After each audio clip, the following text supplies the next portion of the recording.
పథకం సుమారు తెలంగాణ రాష్ట్రంలో 20 లక్షల ఇల్లు ఇవ్వడానికి ప్రజాప్రభుత్వం రేవంత్ అన్న ప్రభుత్వం కట్టుబడి ఉన్నది.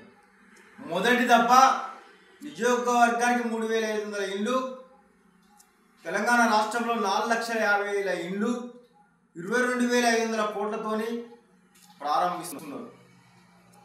ఒక్కొక్క బూతుకు 12 ఇల్లు మాత్రమే వస్తాయి. ఒక్కొక్క ఊరుకు అర్హులు 300 మంది అప్లికేషన్ పెట్టుకుంటే L1 కింద ఆ ఊరుకు వచ్చేది 30-40 ఇళ్ళే వస్తున్నాయి.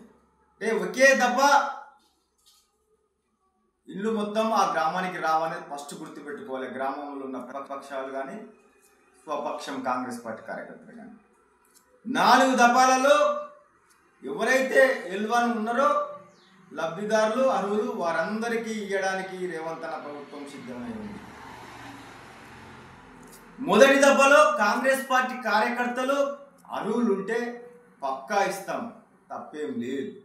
కాంగ్రెస్ పార్టీ కార్యకర్తలు గ్రామ కమిటీ ఇంద్రమ్మ కమిటీ ఇల్లు పెట్టుకుంటారని కొందరు అంటున్నారు. బరాబరి ఇస్తాం కాంగ్రెస్ పార్టీ కార్యకర్తలకు, ఇంద్రమ్మ కమిటీ సభ్యులకు కూడా. వారు అర్హులై ఉంటే తప్పకుండా ఇవ్వాల్సిందే.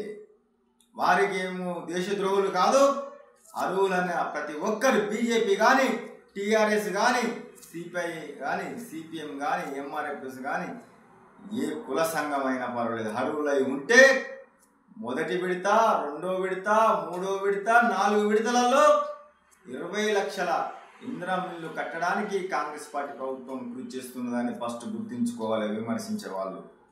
ఒకే దఫ ఒకే విడతలో అందరికీ న్యాయం జరగదనేది కూడా ఒక విధంగా గుర్తించుకోవాలి.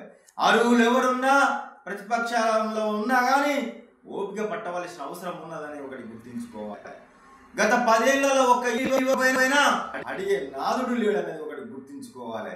ఈరోజు ఇందిరమ్మ ఇల్లు మొదలుపెట్టి ఇస్తుంటే విమర్శించే వాళ్ళకు కూడా ఒకసారి బుద్ధి తెచ్చుకొని జ్ఞానం తెచ్చుకొని వినాలని కోరుచున్నాను.